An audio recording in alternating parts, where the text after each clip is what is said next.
अस्सलामुअलैकुम वरहमतुल्लाहि वबरकातुहू। मुझे हम प्रैक्टिस कर रहे हैं सैलरी के क्वेश्चन की। चैप्टर नंबर 10 खालिद साहब पेटी वाला की बुक का जो है। तो आपके साथ मैं स्क्रीन शेयर करता हूँ और उसमें से हम क्वेश्चन को जरा डिस्कस करें। हमारे साथ अभी चैप्टर नंबर 10 है। इसमें एक क्वेश्चन जो हमें नजर आ रहा है वो है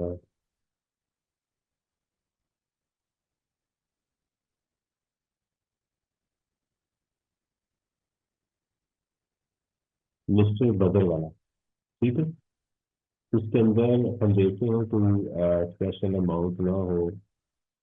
बेसिक सैलरी है a hi fi limited for the past 2 year से इसमें काम कर रहे हैं। और द ईयर एंडिंग 30 जून है जी हमारा। कोई अमाउंट हो तो मुझे बता दीजिएगा।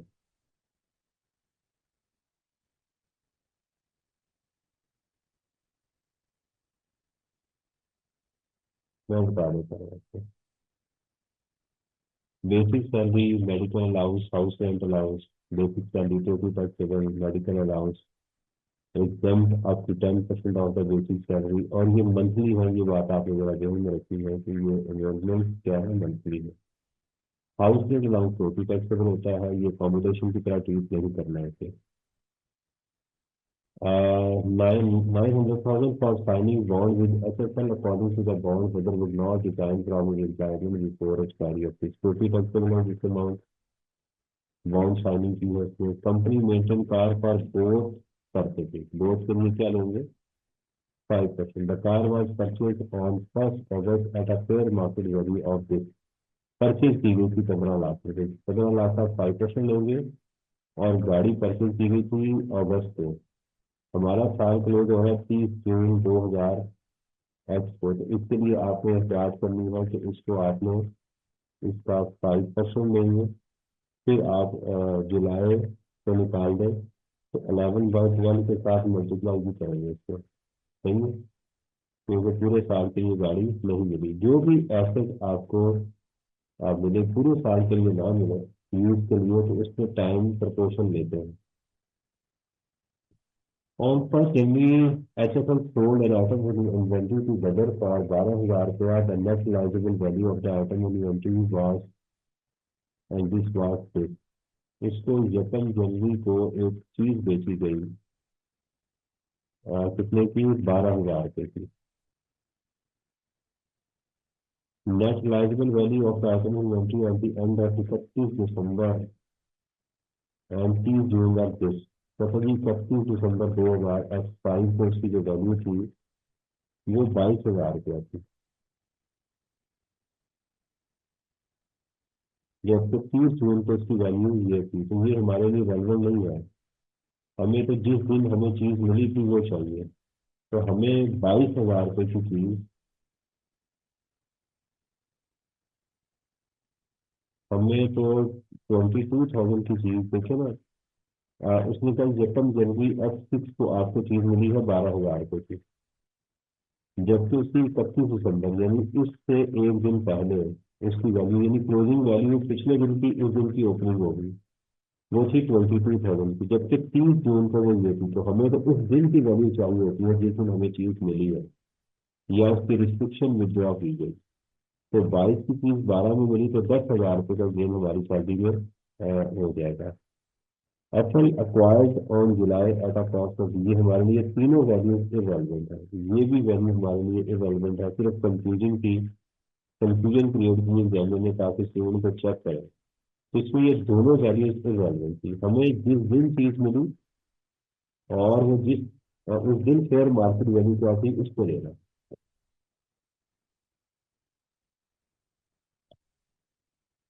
साथ साथ पानी पीता है। मेरे दोस्त और उनकी बेटी की डेथ हो गई है, दुआ करें। अभी उनका मैसेज आया है। अल्लाह ताला उनके लिए आसानी पैदा करे, उनको सब्र अता करे।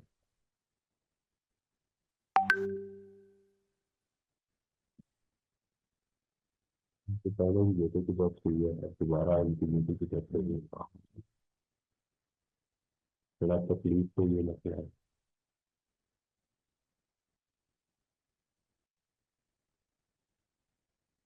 N option was granted together on August 2024। हम हैं ये सब बनता टैक्स ईयर F5, हम कितने हैं F650। एक्वायर 2500 शेयर, ये मैं साथ आपसे जरा स्क्रीन में ये लेते चलिए।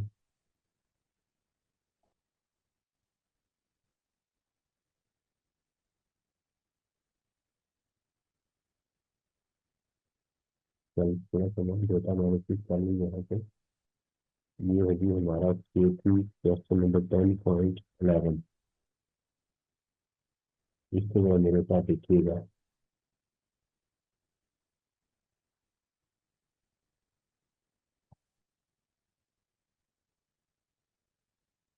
कहते जी an option was granted on August, वो 2000 X4 को इनको ऑप्शन दी गई to acquire 2500 share.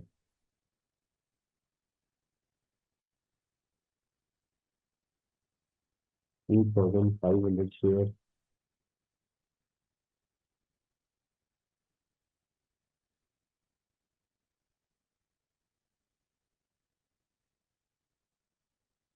In HFL parent company. ठीक है, पेरेंट कंपनी जो है या खुद कंपनी जो है एक ही बात है, रिक्वायरमेंट की डेफिनेशन में आता है। मामू PLC listed on Hong Kong stock exchange, हमारे लिए ये लिस्टेड नहीं है, पब्लिक कंपनी नहीं होती। However, the option was exercised after completion of 1 year of service with HFL. The bidder paid an amount of equivalent to 2 lakh to acquire the option when the market value। तो उसको ये 1 साल के बाद मिली, यानी उसको कब मिली होगी, अगस्त में अगर ली है तो जुलाई 2005 में इसने एक्सरसाइज की, इसको इसने ऑप्शन को अक्वायर किया जब उसकी फेयर मार्केट वैल्यू जो थी वो कितनी थी, 2.5 लाख। जबकि उसने पेमेंट कितनी की, इसने पेमेंट की उसको 2 लाख। ठीक है, अब उसने जुलाई X5 में की है, तो पहली सवाल ये है कि ये हमारे पीरियड में फॉल कर रहा है। बिल्कुल, हमारा जो टैक्स ईयर है वो जुलाई से स्टार्ट होकर 30 जून 2000 में फॉल कर रहा है। ठीक है, कोई और भी बताया।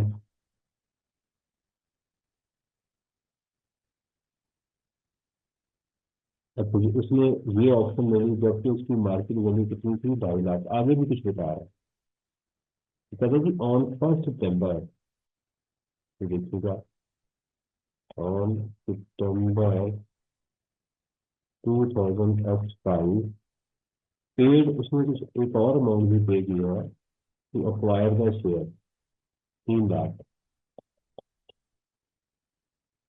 अच्छा, ये जो उसने पेमेंट की है, उसने शेयर भी अक्वायर किए, ऊपर जरा ध्यान से देखिएगा। टू अक्वायर द ऑप्शन में गलत लिख दिया है, टू अक्वायर द ऑप्शन। ठीक है, अक्वायर द ऑप्शन, उसने ऑप्शन ली है, उसकी मार्केट 2 लाख रुपये, 3 लाख रुपये उसने मुझे दे दिया to acquire the share in MP। पर share were issue to him on 15/9, share उसको इशू किए गए होंगे, शेयर इशूड ऑन 15/9/2005 से ये किए गए हैं। when the market value of each share was 275, जबकि उस दिन उसकी जो फेयर मार्केट वैल्यू थी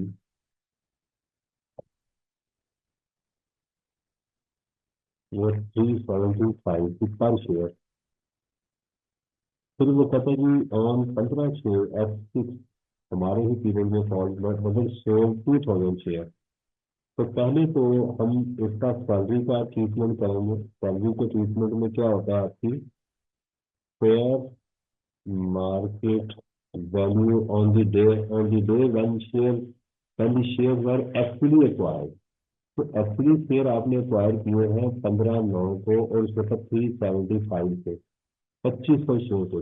ठीक है, तो हम करेंगे 2500 मल्टीप्लाई बाय 275, ये इसकी मार्केट वैल्यू आ गई 2500 इंटू 375।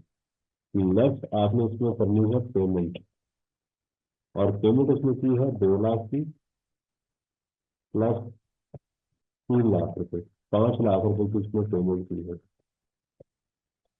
तो उसका सैलरी में जो गेन आएगा वो ये आना चाहिए, ये उसका सैलरी का गेन आ गया।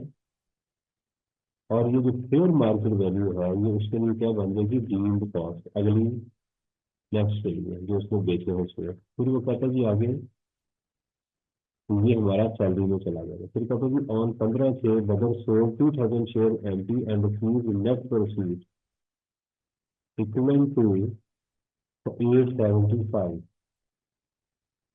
ये उसका सैलरी में चला गया। और ये उसका आ गया जी कैपिटल गेन के अंदर। तो पहली बात ये सेकंड ब्लॉक ऑफ इनकम में नहीं है, ठीक है।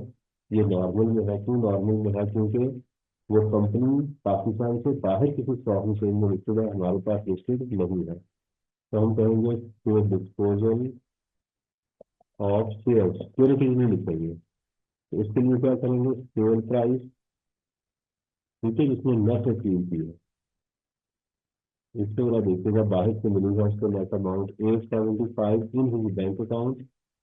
This amount was received after deduction of bank charges of 5,000। तो 5,000 इसमें चार्जेस थे, ब्रोकरेज एंड कमीशन की 10,000 रुपये की। ठीक है, आपकी जो ऑलरेडी इसने कहा कि आपको नेट अमाउंट मिली है, इसमें से ये जो दोनों अमाउंट माइनस हुई है तो इसको ऐड बैक नहीं करेंगे। तो ठीक है, मैंने अगर मुझे जो टोटल भी कर लेता उसको, इसमें 15,000 ऐड करके 8,90,000 करके फिर मैंने माइनस भी कर ली थी, तो लिहाजा जो माइनस हो गई है तो ठीक है। हाँ, अगर वहां पर इनकम टैक्स होता तो उसको मैं ऐड कर देता फॉर्म के अंदर, तो इसका क्रेडिट भी दे देता। तो चूंकि ऐसी सिचुएशन नहीं है, तो मेरी सेल प्राइस इसमें क्या आ जाएगी, 875,000। नेक्स्ट आप इसमें कर देंगे डीम्ड कॉस्ट, वो कितनी थी आपकी, यही 937। तो आपका गेन कितना आ जाएगा, ये तो आपका लॉस आ गया, कैपिटल लॉस आ गया, जिसको कि आप यहाँ पर क्या कर देंगे, कैरी फॉरवर्ड, अगर कोई अमाउंट और कैपिटल गेन की ना हुई तो। ये बात आप सब लोगों को समझ आ गई। यानी हमें जो चीज दी गई थी वो 375 थी, जिस दिन हमें एक्चुअली शेयर मिले थे, और कितने शेयर थे, 2500। हमने पेमेंट कितनी की, जब ऑप्शन को अक्वायर किया हमने जुलाई X5 को, तो 2 लाख उसको तो दिया, और सितंबर के शुरू में हमने 3 लाख मजीद दे दिया। तो जब हमें एक्चुअली शेयर मिले तो उस वक्त इसकी मार्केट वैल्यू कितनी होगी थी, 375 पर शेयर। तो हमें 937 की चीज 5 लाख में मिली, तो हमारा गेन कितना आ गया, 437,500। अब हमने इन शेयर को बेच दिया 875 के अंदर, जबकि हमारी डीम्ड कॉस्ट कितनी थी, 9, तो हमें यहाँ पर लॉस आ गया। तो कैपिटल लॉसेज जो होते हैं वो कैरी फॉरवर्ड होते हैं, अगर कोई और गेन होता तो एडजस्ट होना था, वरना इसलिए अब कैरी फॉरवर्ड होगा अगले 6 सालों के लिए। ठीक है जी। Other information, whether received following payment from his previous employer Sultan hospital. Sultan hospital है, तो इसका ख्याल कीजिएगा कि उस हॉस्पिटल से आपको जो मेडिकल फैसिलिटी मिलती है वो अंडर दी कॉन्ट्रैक्ट हो या ना हो, वो एग्जाम करती है। 6 lakh in respect of termination benefits under an agreement, totally taxable है। Gratuity under an unapproved scheme 2 दफा आ गया, इसमें से 75,000 माइनस कर देंगे, क्योंकि अनअप्रूव्ड ग्रेचुटी जो होती है वो आपकी। मेरी आवाज ठीक आ रही है आप लोगों को, हेलो, ये मेरी आवाज ठीक आ रही है आप लोगों को।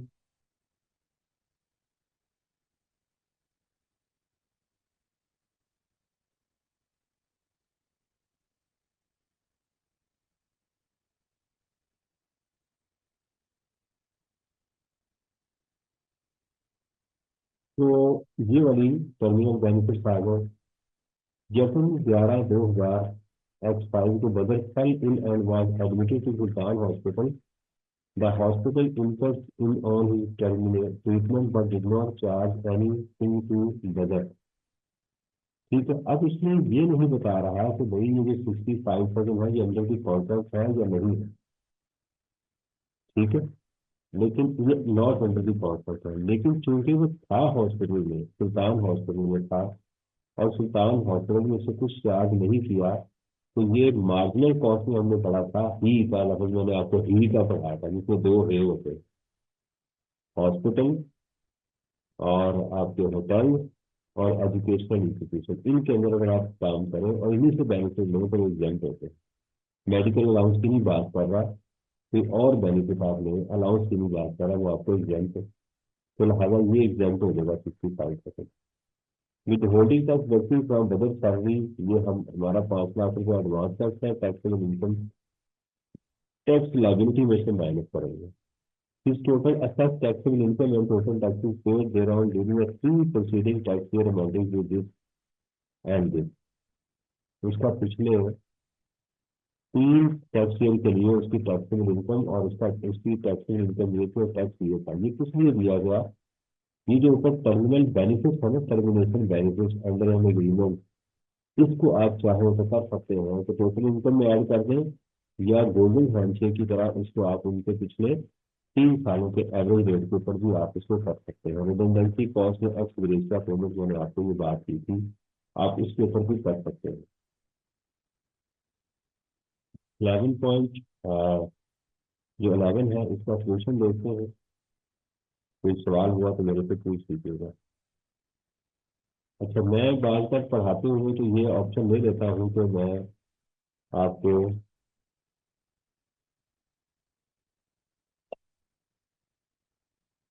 अ, सवाल का सोल्यूशन दिखाते हैं, तो तुरंत भी सवाल का सोल्यूशन देख लेते हैं। ये मैं याद किया करो, आपने इसको करना होता है। मेरा पेपर पास हो चुका हुआ है। मिस्टर बजाज टैक्स ईयर आ गया जी, computation of taxable income tax liability salary from X L basic salary. अच्छा, यहाँ आप लाजमी लिखेंगे 30 लाख रुपए की आप बाइबल क्वेश्चन लिखेंगे, तो 30 लाख रुपए बना चाहते हैं, ऐसे ही आपने करना है। आप पूरा बेसिक सैलरी का 250 यहाँ पर आप लिखेंगे, 250 मल्टीप्लाई बाय 12, ताकि एग्जामिनर को पता चले कि 3 लाख की फिगर आपने किस तरह से बनाई है। मेडिकल अलाउंस आ गया जी, less 10% of the basic salary. House rent allowance 40 taxable हो गया। बॉन्ड साइनिंग अमाउंट 40 टैक्सेबल हो गई। कंपनी मेंटेन कार, ये देखिएगा। अच्छा, खालिद साहब ने दिन कैलकुलेट किए हैं, आप चाहें तो मंथ वाइज भी कैलकुलेशन कर सकते हैं, कोई मसला नहीं है। इन्वेंट्री आइटम जिसको दी गई थी बदल को, तो 22 लाख में से 11-12 हज़ार माइनस किया तो 10,000 आ गया। एम्प्लॉय शेयर स्कीम जो देखिएगा, जो 25 शेयर थे वो 375 का एक शेयर था, तो उसकी मार्केट वैल्यू ये थी, और जो कॉस्ट थी वो 5 लाख माइनस की, तो 437 सैलरी में आ गया, ये सैलरी आ गई। Salary from Sultan hospital 6 lakh इसकी आ गई, टर्मिनल बेनिफिट ग्रेचुटी आ गई अनअप्रूव्ड, और इसमें से 75,000 माइनस कर दिया, तो ये आ गई। मेडिकल ट्रीटमेंट एग्जाम्प्ट हो गया, ये लिख दिया हमने, तो ये एग्जाम्प्ट है। टोटल उसकी टैक्सेबल सैलरी दोनों से मिला के ये वाली अमाउंट आ गई।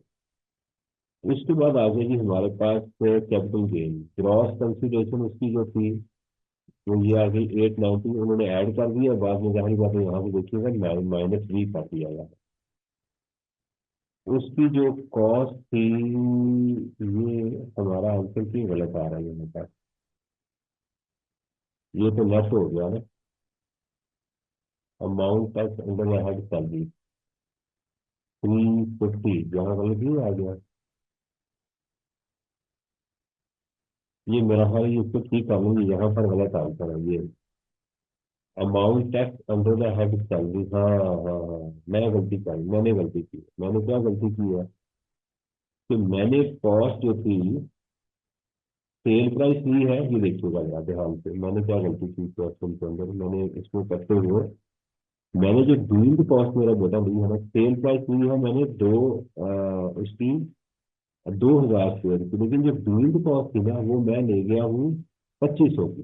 देखा काफी गलती की आपने, तो उसको ठीक करते हैं। हम करेंगे 937 500 डिवाइडेड बाय 2500 मल्टीप्लाई बाय 2000। तो इसको हम करेंगे multiply by divided by 2500 multiply by 2000, तो गेन आ गया। बिल्कुल सही है, ये मैंने गलती की थी, ये देख लीजिएगा। तो यहाँ पर क्या गलती की थी, तो हमने सेल इसमें किए थे 2000 शेयर। तो हमें डीम्ड कॉस्ट को क्या करना था, खालिद साहब ने और तरीके से किया, मैंने मेरा आसान तरीके से किया कि ये जो डीम्ड कॉस्ट थी, ये 2500 शेयर की थी, इसमें बेचे थे 2000 शेयर। तो हमें कॉस्ट भी जो है वो 2000 शेयर की लेनी चाहिए। देखो ना, ये होता है क्वेश्चन करने का फायदा कि गलतियां जो है वो ऐसे निकलती हैं, फिर एग्जाम में स्टूडेंट पास हो जाते हैं। तो ये गेन आ गया। लेकिन ये खालिद साहब ने क्या किया कि पिछले बेनिफिट को एवरेज रेट पे एवं सेपरेट ब्लॉक ऑफ इनकम ले लिया ऑप्शन लेके। ठीक है, उसकी मैं वजह बताता हूँ, ये देखिएगा। आप मेरे साथ हैं कि नहीं? भाई आप मेरे साथ हैं कि नहीं?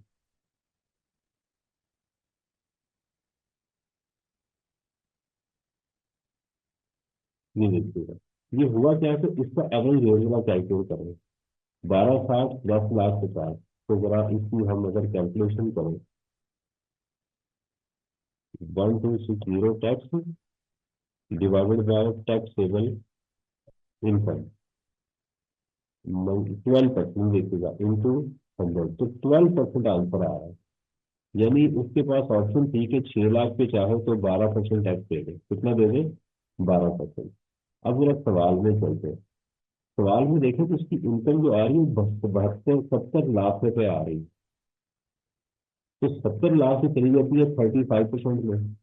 तो इसके अंदर ये 6 लाख भी पड़ा हुआ है, तो हमारे पास ऑप्शन है कि हम इस 6 लाख के ऊपर चाहें तो 12% पिछले 3 सालों का एवरेज टैक्स पे कर दें। तो ये बिल्कुल ठीक है कि हम इसको क्या करें, यहाँ से माइनस कर दें 6 लाख को एवं सेपरेट ब्लॉक ऑफ इनकम। तो हमारी टैक्सेबल इनकम ये आ जाएगी। इस टैक्सेबल इनकम के ऊपर वही उसी तरीके से 7 लाख प्लस 35% लेंगे, तो अमाउंट हमारी क्या आ गई, ये वाली।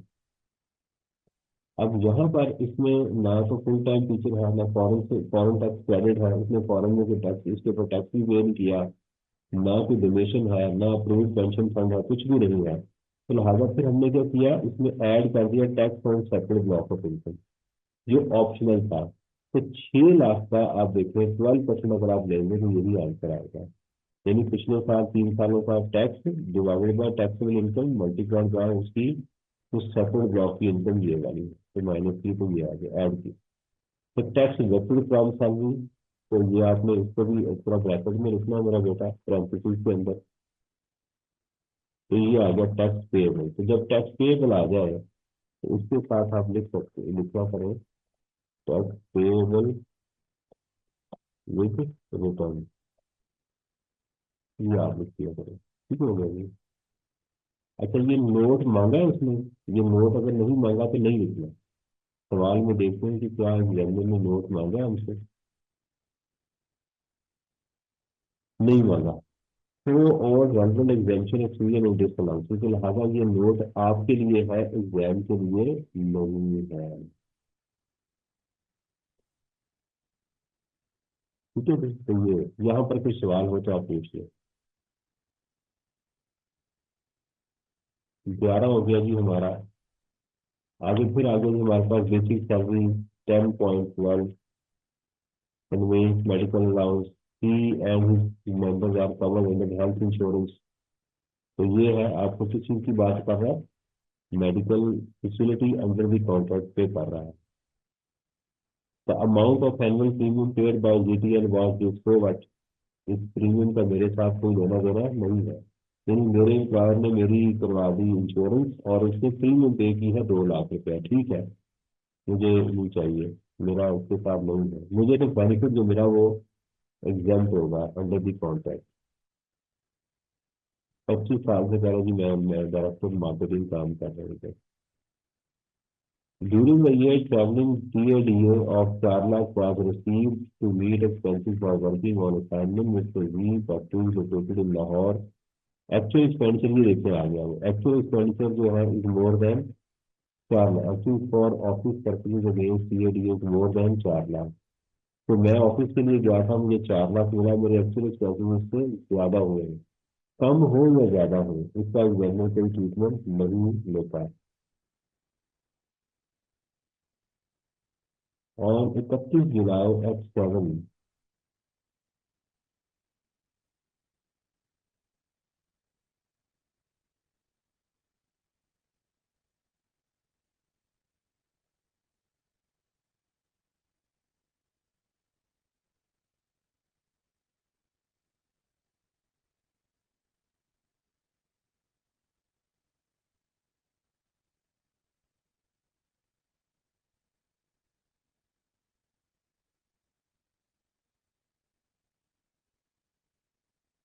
अच्छा जी, फिर कहता है जी ऑन 31 जुलाई हमारा टैक्स ईयर कौन सा है? F6 F7, क्योंकि टाइम देखना जरूरी होता है। तो HR committee approves performance bonus for all employees को उसी टैक्स फेल होते हैं। TO receive 12 as performance bonus benefit on 15। ये वाला ध्यान कीजिएगा कि ये हमारी जेब से बाहर जा रहा है, इसलिए हम आप इसको नहीं लेंगे, क्योंकि सैलरी रिसीव बेसिस पे होती है, और ये जो बोनस हमें एक्चुअली मिल रहा है वो कब मिल रहा है? 15 आगे देखिए छोटे छोटे पॉइंट्स आ रहे हैं जो हमारे बेसिक कॉन्सेप्ट पे टच कर रहे हैं, तो लिहाजा हम इसको क्या करेंगे? इग्नोर करेंगे। In 31 March, in recognition of completion of 25 service details, the Board of Directors approved waive the outstanding amount of loan। ये जो loan amount outstanding wave of की जाती है, ये भी आपका बेनिफिट होता है।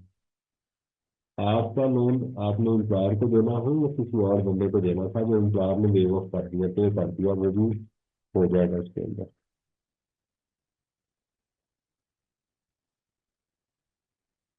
ठीक है जी।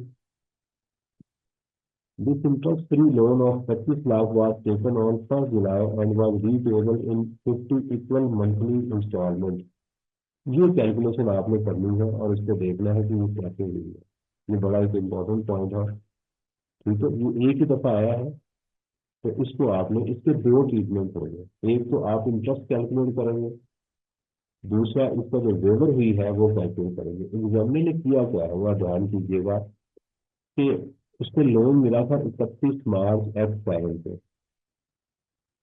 ठीक है, उसको वेव ऑफ कर दिया गया 31 मार्च पे। ये लोन लिया था उसने 1 जनवरी F5 को, हम हैं F7 के अंदर। तो इसका मैं आपको पहले बता दूं कि आपने कैलकुलेशन कैसे करनी है लोन की। तो पहले आप यहाँ से लोन को शुरू करेंगे। लोन अमाउंट हमारी हुई है जनवरी में स्टार्ट।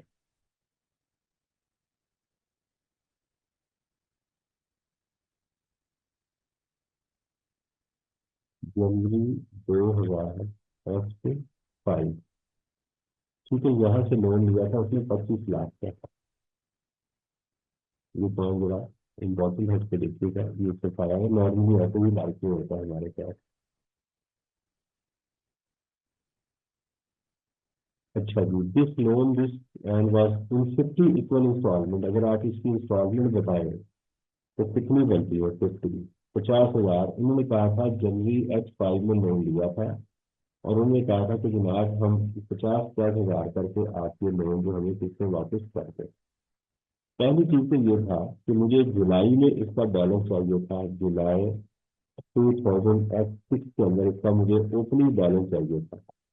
कितना है? क्यों? क्योंकि मैंने जुलाई से लेकर मार्च तक मुझे इंटरेस्ट चाहिए था, यानी मैंने जुलाई जुलाई 2006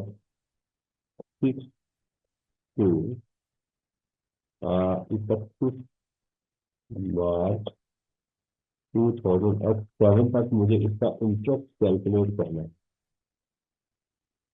ठीक है, और मुझे इंटरेस्ट भी कैलकुलेट करना है, और मुझे बैलेंस भी चाहिए जो 31 मार्च तक था, यानी कितने पैसे थे जो मैंने एम्प्लॉयर को देने थे। अब पहले तो हम इसकी अगर इंस्टॉलमेंट बनाए यहाँ से देखें, तो पहला महीना आता है जनवरी का। जनवरी, फरवरी, मार्च, अप्रैल, तो पूरा F6 में कितनी इंस्टॉलमेंट गई? जैन टू दिसंबर 2005 में कितनी इंस्टॉलमेंट गई? 50,000 इंटू 12।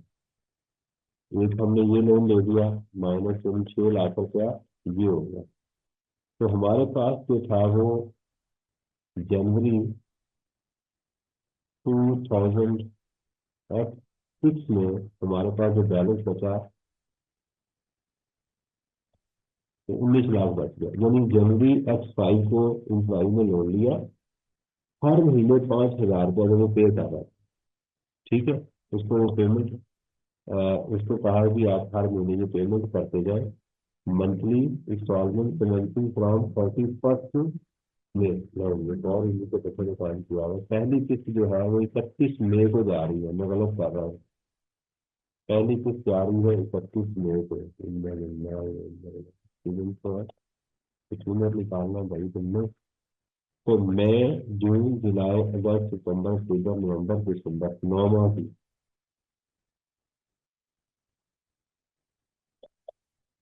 तो 2005 में उसने 9 किस्तें अदा की हैं। -50,000 इंटू 9। तो जब साल X5 खत्म हुआ तो उसका जो ओपनिंग बैलेंस था वो था 20,50,000। तो जनवरी की किस्त कितनी, फिर उसने क्या किया, जनवरी की किस्त अदा की, फेब, मार्च, अप्रैल, ठीक है, जनवरी, फरवरी, मार्च। तो अच्छा, पूरा उसने फिर ये किस्तें भी अदा कर दी। X6 भी पूरा चला गया ना, क्योंकि वेवर हो रही है जाके उसकी 31 मार्च को। तो जनवरी, X6 टू दिसंबर 2006, उसने मजीद किस्तें अदा कर दी 6। आप चाहें 12 किस्तें अदा कर दी, आप चाहें तो 12 की भी कैलकुलेट कर सकते हैं, जैसे आपका बिल करें। ये बैलेंस आ गया 1 जनवरी X1 को, ठीक है। तो जुलाई, मार्च, उसने 31 मार्च को नहीं दी, तो जनवरी, फरवरी दो और हो गए। नेक्स्ट हम कर देंगे जैन और फब। आप भूल देंगे, 1 लाख रुपए उसने और किस्त दे दी। थोड़ा सा टेढ़ा है, तो उसका बैलेंस जो बचा था ये था। यानी अगर आप इसको सादा अल्फाज में करें तो इसने कितने पैसे पे कर दिए थे। यानी 31 मार्च से आप इसको महीने गिन सकते हैं। 31 मार्च यानी मई से लेके, सादा अल्फाज में आप करें, मई 2005 टू 31 मार्च की किस्त तो माफ हो गई ना। तो सब 2007 तक आप बताएंगे कितने महीने बनते हैं।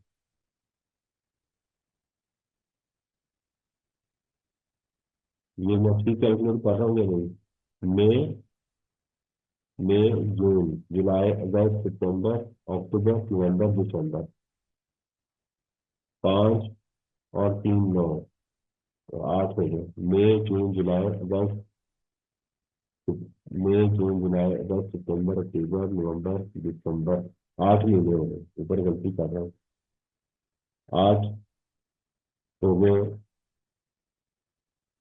और भाई आप तो सोए हुए हो, आपका साल मुसीबत में पड़ा हुआ, महीने गिन गिन के तंग पड़ गया है। हैं? आप जरा कैलकुलेट करो महीने, 2000 X5 के पहले दिन महीने कैलकुलेट करो कितने घंटे हैं। 8, 8 महीने ये हो गए। 2000 X6 में देखो कितने घंटे हैं, 12। 2000 X7 के कितने महीने हैं, इसमें कितने अदा कर दी है, 2। तो टोटल कितने महीने हो गए हमारे?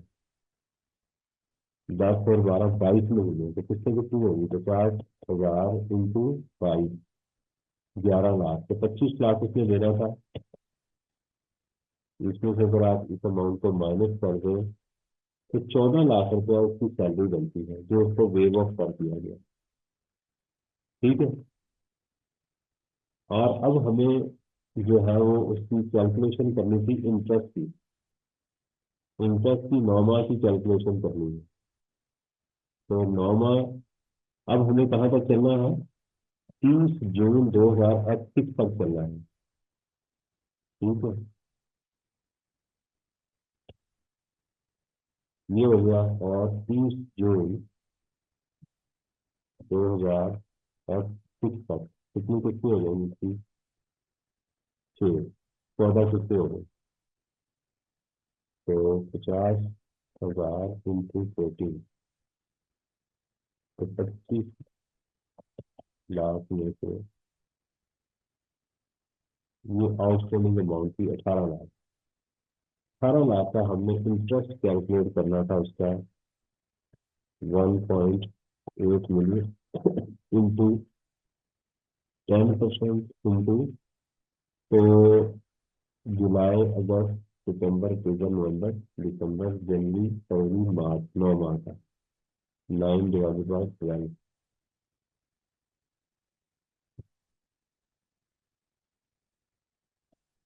तो ये भी हमारा सैलरी में इंटरेस्ट चला गया।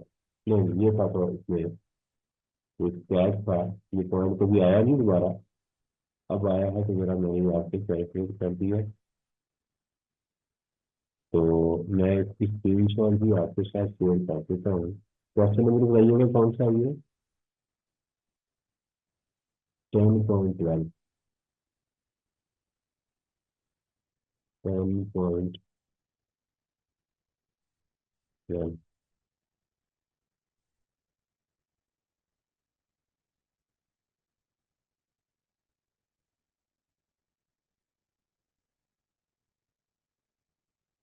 Working of loan and interest, ये मैंने ये भी आपके साथ एक लिंक शेयर कर दी।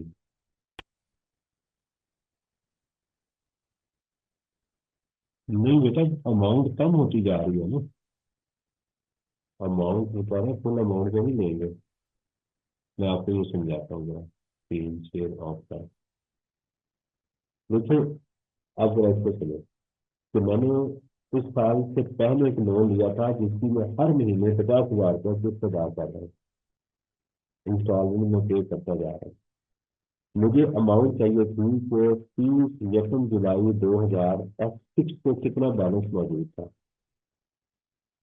जो भी बैलेंस मौजूद था उसके ऊपर मैंने 31 मार्च तक का इंटरेस्ट कैलकुलेट करना था, 9 माह का। एक तो मुझे वो अमाउंट चाहिए थी।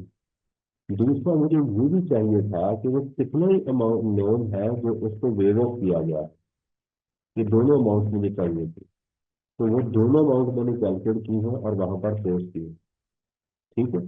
ये क्वेश्चन था जो आपके पास टेस्ट हुआ, इसलिए मैंने आपके साथ ये कैलकुलेट करवा दिया आपसे।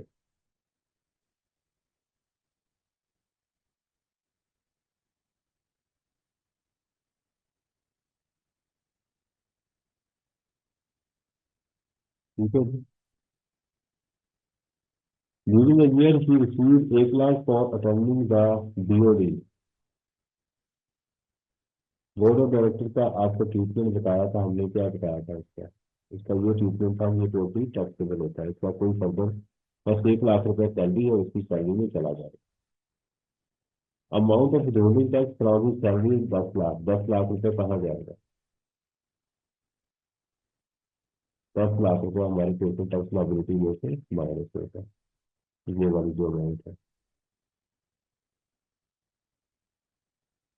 वेव ऑफ का मतलब ये है माफ कर देना, छोड़ देना। यानी मैंने अपने एम्प्लॉयर को 14 लाख रुपए देना था, तो उसने बड़ा खुश होने का जाओ यार, आपको वेव ऑफ किया, छोड़ दिया। एक होता है वेव ऑफ, ये वेविंग होता है हाथ को हिलाना। इंग्लिश का WAIVE जो होता है वो होता है वेव ऑफ, होता है माफ कर देना, छोड़ देना किसी चीज को, वो होता है। तो 10 लाख रुपए उसका जो क्या था, विद होल्डिंग टैक्स था, वो हमने इसमें से, ये हमारा टैक्स लाइबिलिटी में से माइनस होता है। 10% annual increase was given to him with effect from this, ये भी इसमें पंगा है। इसमें इसकी 10% इंक्रीज भी की है।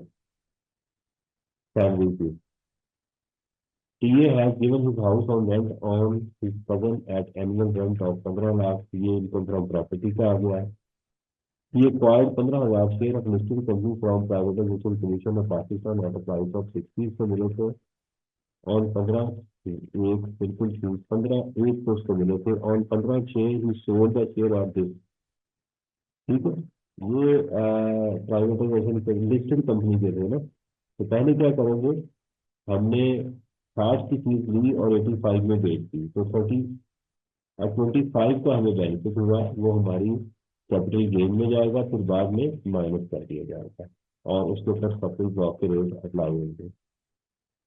On 31 August, he was entitled to receive 5,000 interim bonus shares from Arya Limited, a listed company. The market value of these shares on date was this. दोनों शेयर का ऑलरेडी ट्रीटमेंट कर चुके हैं, दोबारा आ गया। इसका 10% सेपरेट ब्लॉक में होता है। इसकी जो मार्केट वैल्यू होती है ये इसकी इनकम बन जाती है, यानी 5,000 मल्टीप्लाई बाय 22। ये आप पहले इनकम में ऐड करेंगे, फिर इनकम में से माइनस करेंगे और उसका 10% टैक्स लाइबिलिटी में जाके ऐड करेंगे। He also received one net of tax deduction और कैश डिविडेंड। ये क्वेश्चन भी हम कर चुके हैं। हाँ, थका वैसे ही लग रहा है यार। मेरे दोस्त का जैसे मैंने मैसेज सुना कि इसकी बेटी की डेथ हुई है, तो मेरा थोड़ा मुझे दुख हो रहा है ना, मेरे से पढ़ाने में मुझे लगता है। आप सही कह रहे हैं, मुझे ये इसकी बंदा मेरे साथ में दुख होता है ना मेरा। जैसे मेरे बच्चे हैं, उसकी पहले भी बेटे की डेथ हुई, फिर बेटी की डेथ हो गई है, अब एक बेटा उनका बेटा ये उनके पास है। तो ये होता है ना, जो बंदा है उसकी जिंदगी है, बड़ा पढ़ा लिखा आदमी मेरा दोस्त है वो, बहुत सारे दुनिया की सैर की है, तो मुल्कों में आता जाता रहता है, बहुत ही साल का जो है वो इंग्लैंड में गुजरा सारी। उसके पास सब कुछ है। उसके पास घर है, गाड़ी है, प्लॉट है, बैंक बैलेंसेज है, सब कुछ है। दुनिया के कई मुल्कों में सैर कर चुका है, वीजे लगे हुए हैं। लेकिन औलाद उसकी जो है वो दो बच्चे डेथ हो गई उनकी। वो फील तो हो रहा है, इंसान ही क्या करे, चीजों को फील होती है। ये क्वेश्चन है मेरा बेटा, इसमें जरा आपने असाइनमेंट के तौर पर करना है। ये वेरी इंपॉर्टेंट क्वेश्चन है, इसके अंदर काफी चीजें डिस्कस चीजें मैं आपको मैसेज कर देता हूँ यहाँ पर।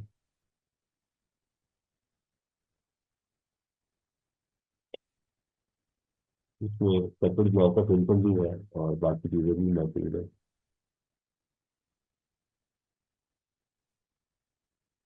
हेल्थ इंश्योरेंस आ गई, लोन आ गया, withholding tax, employ share, ये कर लिया था हमने बेटा कि नहीं किया था ये वाला 10.13 क्या असाइनमेंट में दिया हुआ था।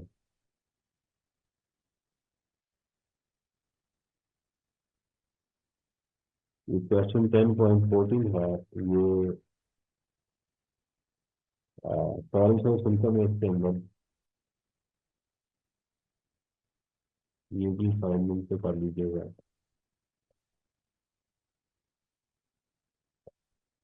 इसमें यहाँ पर आप मुझे फॉरेन सोर्स इनकम नजर आ रही है। ठीक है, ये करना लाजमी है, सवाल छोड़ने नहीं मेरा बेटा। बोनस मिला हुआ इसको, basic salary, medical allowance, company maintain car नजर आ रही है, free lunch from restaurant owned by HPS director.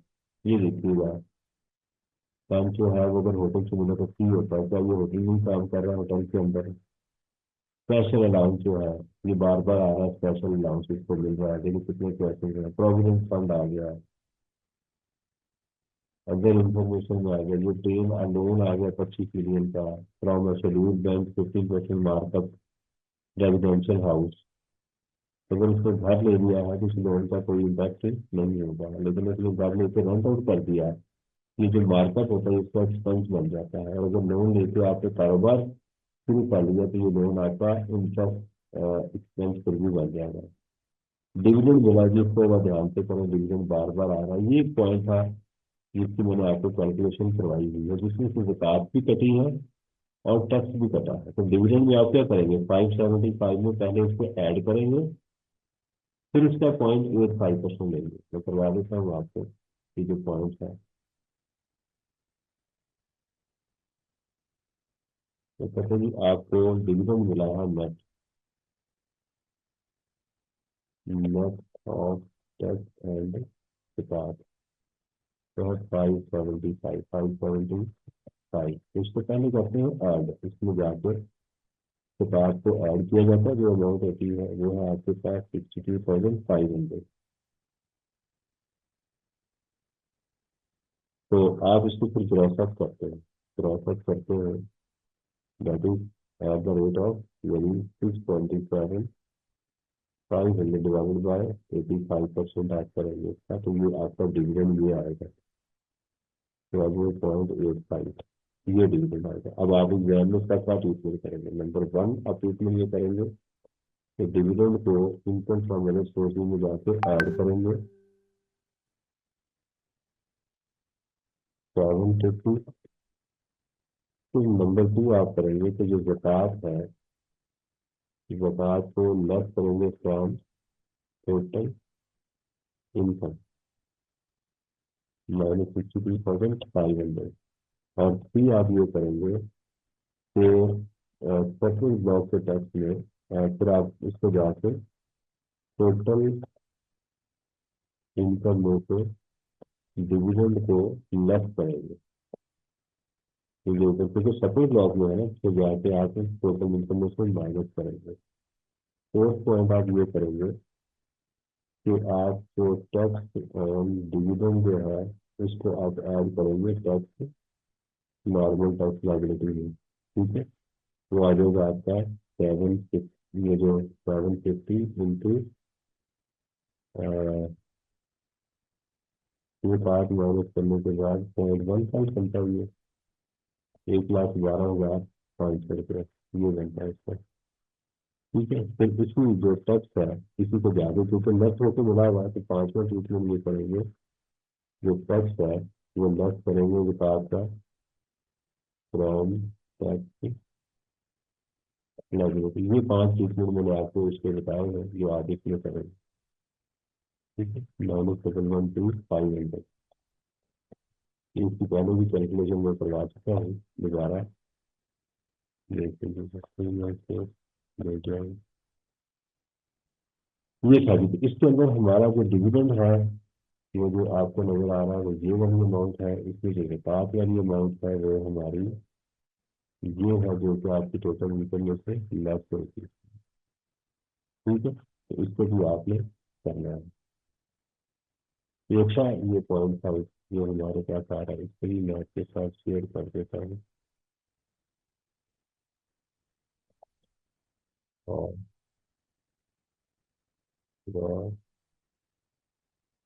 Dividend and and implication ये मैंने यहाँ पर वो भी कर दिया, ठीक है जी। Withholding tax actual by this from salary ये अमाउंटिंग टू ये हेल्थ इंश्योरेंस अभी नेक्स्ट क्वेश्चन में फंड कंट्रीब्यूशन है, प्रोविडेंट फंड देखो इसमें भी आ गया, option employee share scheme option आ गई, रिस्ट्रिक्टेड भी है इसके ऊपर रिस्ट्रिक्शन लगी हुई है, इंटरेस्ट फ्री लोन आ गया दोबारा, लीव इनकैशमेंट आ गई दोबारा आ रही है, टैक्स लेक्चर बाय कंपनी ये आ गया, उसमें स्टॉक एक ही है, तो स्टॉक कितने जाएगी कैपिटल गेन में जाएगी सेपरेट प्रॉफिट इनकम में, रेजिडेंशियल प्लॉट इसमें बेच दिया है ये भी कैपिटल गेन में जाएगा।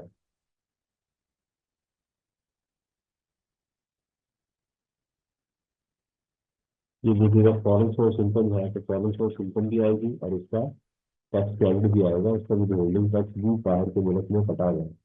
एक्सचेंज रेट इसलिए आपको दिए गए हैं ताकि आप उसकी कंप्यूटेशन कर सकें, तो वाला जो है, ठीक है।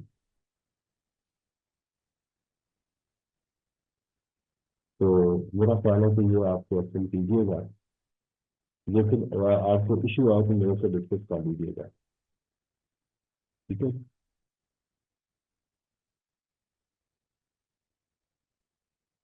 अच्छा ये पहले कब लिया था, चलो इसका मतलब इससे ऊपर है ना, तो चैप्टर तो ऑलमोस्ट अगर चार क्वेश्चन हमने पहले कर लिए थे तो कोई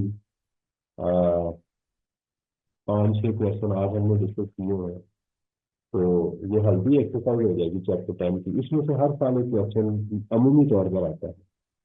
अमूमी तौर पर इस चैप्टर में हर साल एक क्वेश्चन आता है, तो इसमें मेरी आपसे दरख्वास्त है कि इसका आपने कोई सवाल छोड़ना नहीं है। ठीक है। जो डिस्कशन हो वो मेरे से कर लिया करें कि सर ये आप इसके ऊपर क्वेश्चन कर लें, ये पॉइंट है उसकी समझ नहीं आ रही, मैं आपको समझा दूंगा। लेकिन क्वेश्चन को बेटा स्टार्ट टू एंड लाजमी ही करना है, स्टार्ट टू एंड आपने लाजमी करना है, ताकि अगर कोई उसमें पॉइंट आ रहा है तो वो आपको इसकी समझ आ जाए, कोई नया पॉइंट ना हो जो कोई एग्जाम में रिपीट हो जाए, उसमें हमें फिर मसला होता है। मैक्सिमम चीज़ें मैंने आपको करवा दी है। इम्प्लॉय शेयर स्कीम आपको नजर आ रहा है, प्रोविडेंट फंड आपको नजर आ रहा है, टर्मिनल बेनिफिट नजर आ रहे हैं, गोल्डन हैंडशेक नजर आ रहा है, फॉरेन सोर्स इनकम नजर आ रही है, फॉरेन टैक्स क्रेडिट आपको नजर आ रहा है, dividend, bonus share, golden handshake, कुछ सारी चीजें आ रही है। अंग्रेजी आगे पीछे हो रही है, उसका कुछ ट्रीटमेंट हमें मिलता मिलता नजर आ रहा है। ये बिल्कुल ठीक है आमिर ख्वाजा जी, जैसे आपने कहा हम ऐसे ही करेंगे।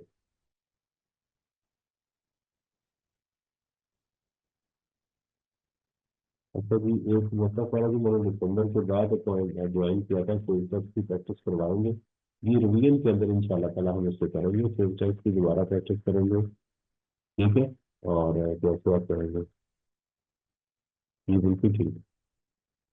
तो हिम्मत नहीं हारी आपने, इसको छोड़ना नहीं है। अब बिल्कुल एंड के ऊपर जाके ये गुजरी है, यहाँ पर जाके वापस आने का नहीं सोच लिया, यहाँ हमने टॉप पे पहुंच गया है।